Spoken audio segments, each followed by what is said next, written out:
Java llegó al mundo para cambiarlo todo, siendo un lenguaje robusto, multiplataforma, con una comunidad enorme y durante años fue el rey indiscutible de la programación. Y lo mejor de todo completamente libre y gratuito, o al menos así lo era, hasta que Oracle llegó y decidió convertirlo en un negocio multimillonario. Hoy te voy a contar cómo Java pasó de ser el lenguaje favorito de los desarrolladores a estar metido en medio de una polémica que casi destruye al software libre por completo. En los años 80 y 90, Sun Microsystems era una de las empresas más innovadoras y respetadas del mundo de la tecnología. Fundada en 1982, Sun se especializaba en estaciones de trabajo y servidores. Su eslogan era "The network is the computer". En español, la red es la computadora. Eran los chicos cool de Silicon Valley, los que estaban siempre a la vanguardia. Sun era conocida por su cultura corporativa única, desenfadada, rebelde y llena de talento. Scott McNealy, el CEO, era famoso por su sentido de humor ácido y sus declaraciones polémicas, siendo la más conocida el día que dijo que la privacidad de Internet había muerto y simplemente había que superarlo. Lo que fue bastante escandaloso teniendo en cuenta que su empresa formaba parte en ese momento de la Alianza de la Privacidad en Línea, una organización dedicada exclusivamente a defender los derechos de la privacidad en línea. Al chabón no le importaba nada, básicamente.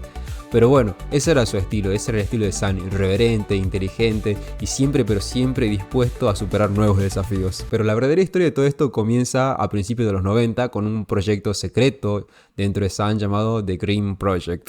El equipo liderado por James Gosling estaba trabajando en una plataforma para dispositivos electrónicos inteligentes como televisores y electrodomésticos, pero había un pequeño problema. Cada dispositivo tenía su propio sistema operativo y escribir software para cada uno de ellos era un quilombo. Fue entonces cuando Gosling tuvo una idea brillante: crear un lenguaje de programación que pudiera ejecutarse en cualquier dispositivo independientemente de su hardware. Así nació Java, que al principio se llamaba Oak, pero ya existía un lenguaje llamado Oak, así que tuvieron que cambiar el nombre. Hay quien dice que estaban tomando café en una cafetería cuando alguien sugirió Java en honor al café. Otros dicen que la palabra Java hace referencia a las iniciales de los creadores. En fin, no estoy seguro de por qué, pero le pusieron Java. En 1995, Sun hizo el lanzamiento oficial de Java y fue un momento histórico. Scott McNealy anunció que Java es el lenguaje que cambiaría la forma en la que construimos software, y no exageraba en lo absoluto. Java prometía algo que ningún otro lenguaje ofrecía. Resumido como WORA, Write Once, Run Anywhere, escribirlo una vez, ejecútalo en cualquier lugar. Esto significaba que podías escribir un programa en Java y ejecutarlo en cualquier dispositivo que contara con una Java Virtual Machine, sin importar si era una PC, un teléfono o incluso tu tostadora. El mundo de la tecnología quedó totalmente fascinado.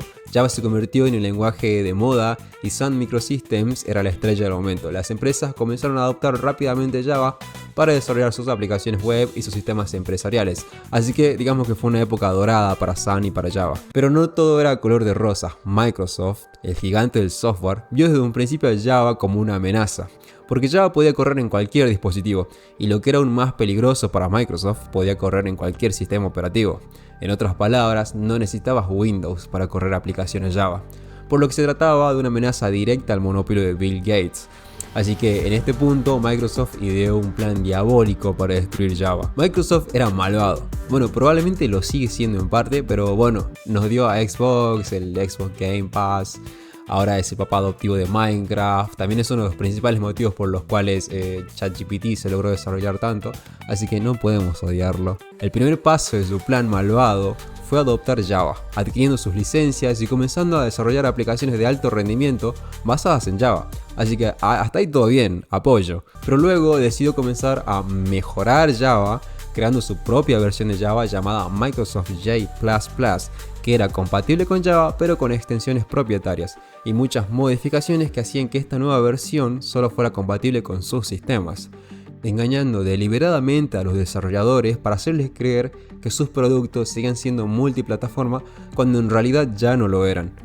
De hecho, uno de los emails que se filtraron, se reveló que un ingeniero de Microsoft instruía a los desarrolladores para no alentar el uso de las clases Java que fueran multiplataformas, en un osado intento de fragmentar el lenguaje y así desacelerar el crecimiento de Java. Todo para mantener a Windows como el sistema operativo dominante en el mercado de las computadoras personales. No conforme con eso, Microsoft hizo todo tipo de acuerdos extorsivos para promover su versión contaminada de Java, incluso llegando a amenazar a Intel para que dejara de soportar Java, lo que por cierto sí logró. Por supuesto, Todo este movimiento sucio a Sun le cayó del culo básicamente y decidió demandar a Microsoft por la violación de sus licencias. Y después de un largo juicio, Microsoft tuvo que pagar $20 millones y dejar de usar el nombre Java en sus productos. Si bien esta fue una victoria para Sun, también marcó el inicio de una rivalidad que duraría muchos años. Con este juicio ganado, en los 90, Sun Microsystems era una empresa llena de ambición y optimismo. O sea, imagínate, le ganó a Microsoft. James Gosling, el padre de Java, describió esta época como un momento mágico en el que todo parecía posible. El equipo de Java trabajaba largas horas, pero lo hacía con bastante pasión y con un sentido de propósito. Sabían que estaban creando algo que podría cambiar el mundo literalmente. Pero a pesar del éxito de Java, Sun Microsystems comenzó a tener problemas a finales de los 90 y a principios de los 2000. La burbuja de las .com estalló y Sun, que dependía en gran medida de las ventas de hardware, empezó a perder terreno frente a competidores como Dell y HP. Además, la empresa nunca supo capitalizar completamente el éxito de Java. Aunque el lenguaje era un fenómeno, Sun nunca logró monetizarlo de manera efectiva. Si bien Sun era genial creando la tecnología, no era tan buena vendiéndola y esta falta de visión comercial eventualmente llevaría a Sun a una situación precaria. Debido a estos inconvenientes económicos, en 2006 se supo que Sun y Apple ya habían discutido en diversas ocasiones una posible absorción de la empresa. A finales de 2008, IBM abordó a Sun Microsystems para discutir la compra de la compañía, y durante ese mismo año se rumorea que Sun también estaba discutiendo una posible fusión con otra empresa importante que no se sabe a ciencia cierta cuál es, pero se sospecha que se trataba de HP. Pero para marzo de 2009 todas esas negociaciones parecían haber quedado en la nada misma. Sin embargo, en abril de ese mismo año, el mundo de la tecnología se sacudió con la noticia que pocos vinieron a venir. Oracle, el gigante de las bases de datos liderados por Larry Ellison, anunció la compra de Sun Microsystems por una friolera de $7.4 mil millones. ¿Y por qué Oracle querría comprar Sun? Bueno, había dos joyas en la corona que a Ellison le encantaban: Java y MySQL, una base de datos open source muy popular que competía contra la base de datos de Oracle. Esta compra desató mucha preocupación en la comunidad open source, ya que Oracle era una empresa conocida por su enfoque agresivo en los negocios y no necesariamente por su amor al software libre. Para ese momento, Java ya estaba en el corazón de la comunidad open source, gracias al proyecto OpenJDK, con la cual Sun Microsystems decidió abrirse al mundo del código abierto y compartir el desarrollo de Java con miles de programadores. Hubo muchos ingenieros importantes de la compañía que renunciaron después de que se haya completado la adquisición por parte de Oracle.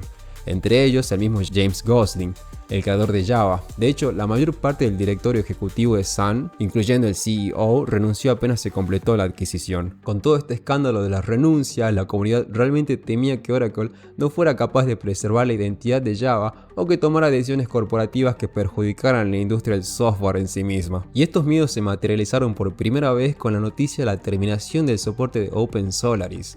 Para ponerlos en contexto, OpenSolaris era el sistema operativo libre desarrollado por Sun Microsystems, fue uno de los productos más importantes y emblemáticos de la empresa. Luego también tenían a Solaris, una versión de este mismo sistema operativo pero de uso comercial, por el que había que pagar una licencia y con lo que la empresa generaba ganancias. En 2010, poco después de que Oracle comprara Sun, la empresa anunció que dejaría de desarrollar OpenSolaris y solo continuarían desarrollando y dando soporte a Solaris, la versión de pago. Esto fue un golpe considerable para la comunidad del código abierto. La decisión de Oracle de desvincularse de OpenSolaris fue vista como una de las primeras señales de que la adquisición de Sun no iba a ser tan beneficiosa para el ecosistema del código abierto ni para la comunidad que había crecido alrededor de estos proyectos. Así que la transición fue recibida con desconfianza por los desarrolladores del código abierto y la industria en general, quienes temían que Oracle, con su enfoque más corporativo, no fomentara el crecimiento y colaboración de la comunidad en los mismos términos que Sun lo había hecho. Java por su parte también tenía dos versiones, una de pago llamada Java a secas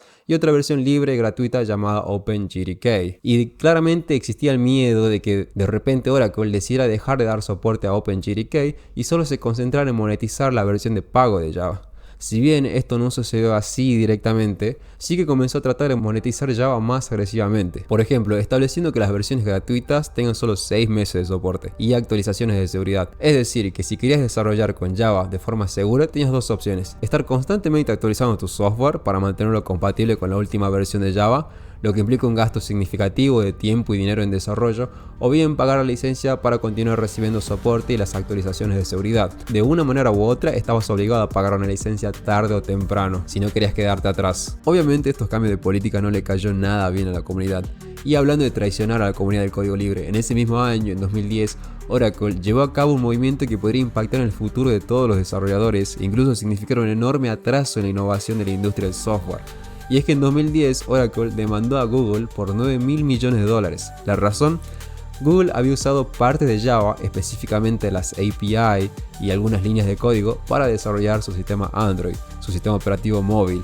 Oracle alegaba que Google había violado sus derechos de autor y patentes y que debía pagar por ello. Por su parte, Google argumentaba que las API no estaban sujetas a derechos de autor y que su uso catalogaba como fair use, es decir, un uso justo. El corazón del juicio giraba en torno a la pregunta fundamental: ¿las API pueden ser protegidas por derechos de autor? Para los no técnicos, las API, es decir, interfase de programación de aplicaciones, son como recetas que permitan a los programas comunicarse entre sí.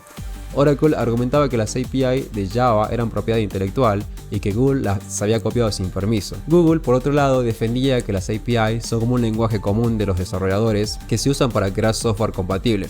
Si las API fueran protegidas por derechos de autor, argumentaban, sería como decir que alguien posee el derecho a usar ciertas palabras o frases dentro de un idioma. El juicio comenzó en 2012 y fue una verdadera montaña rusa. El momento más dramático llegó cuando se reveló que Google había intentado negociar una licencia con Sun Microsystems antes de la adquisición por parte de Oracle, pero digamos que las conversaciones no llegaron a buen puerto. Google, por su lado, pensaba que Sun iba a intentar controlar Android mediante un contrato agresivo, mientras que Sun pensaba que Google estaba intentando crear una copia de Java y prevenir que fuera multiplataforma para controlar el mercado de los teléfonos móviles. O sea, ninguna de las dos partes confiaba un carajo en el otro. En 2012, el jurado falló a favor de Google en cuanto a las patentes, pero no pudo llegar a un veredicto sobre los derechos de autor de las API.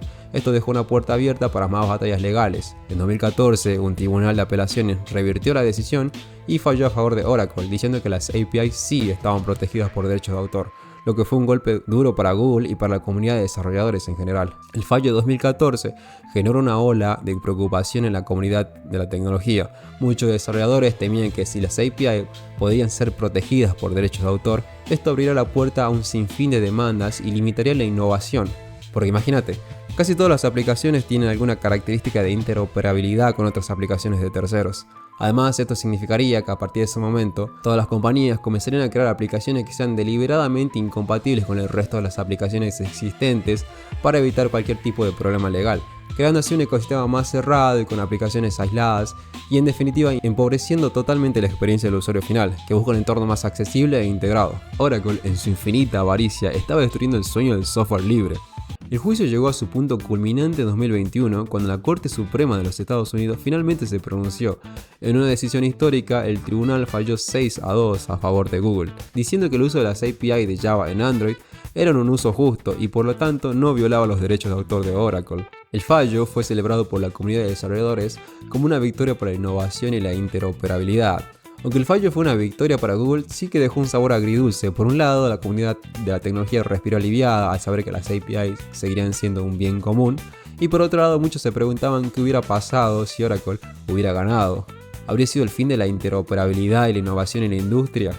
¿Realmente Oracle estaba dispuesto a destruir de esta manera la industria del software? En respuesta a todos estos movimientos agresivos e imprevisibles de Oracle, muchas empresas y desarrolladores aprendieron la lección: no confíes en Oracle.